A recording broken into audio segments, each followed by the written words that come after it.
Hi,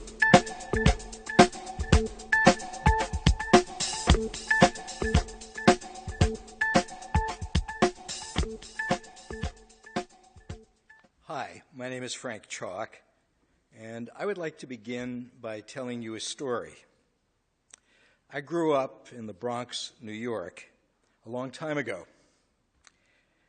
New York City summers are hot, but back in 1947, our mothers wouldn't let us go swimming in the neighborhood pool, the Cascades.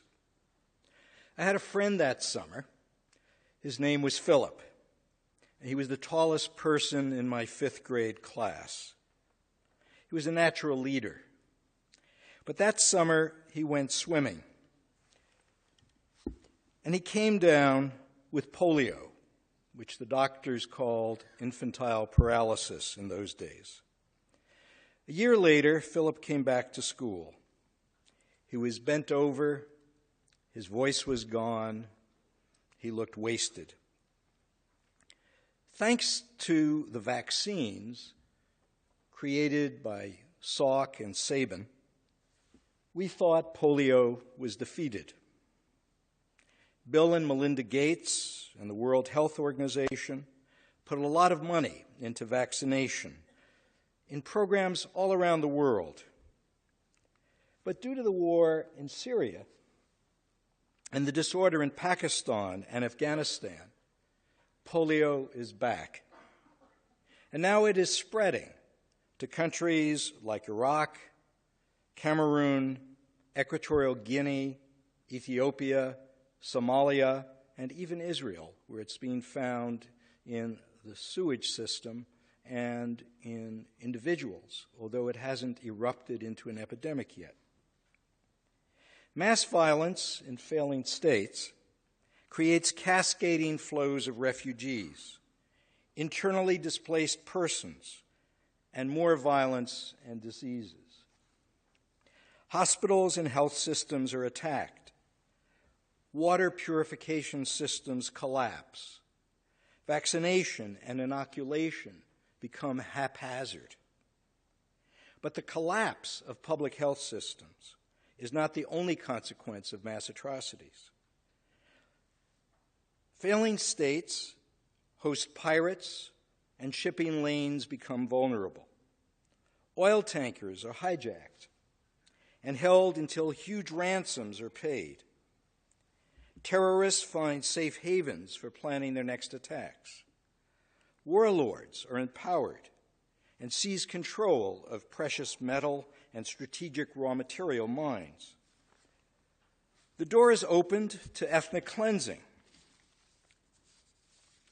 And in countries like Canada, diaspora communities fight to win sympathy for their brothers and sisters under attack in their homeland. So here in Toronto, the Gardiner Expressway may be blocked. Or in Ottawa, all the buses on Parliament Hill may be stopped. Now, this is not the usual discussion of mass atrocities or mass atrocity prevention.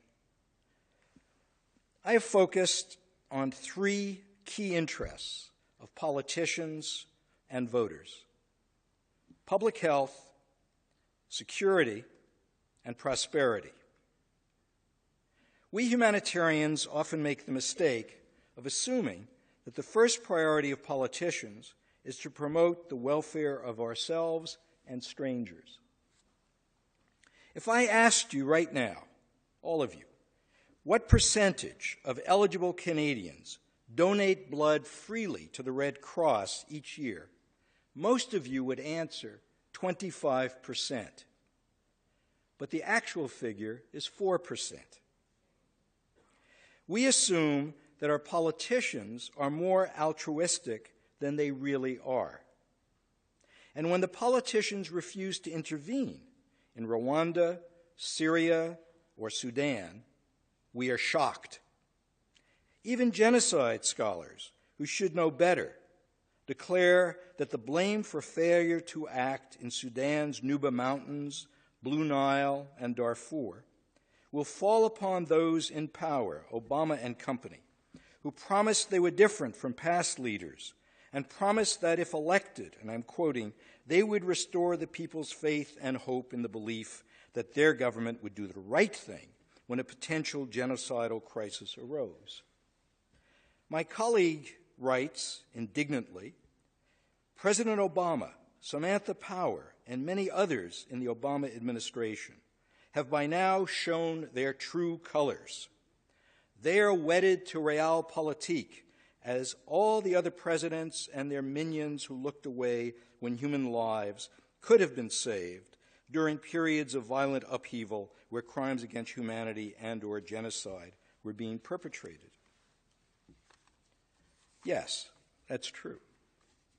But the lessons, or the lesson really, of Rwanda, Syria, and Sudan is that we humanitarians must speak the language of the politicians. Realism, realpolitik, and national interests.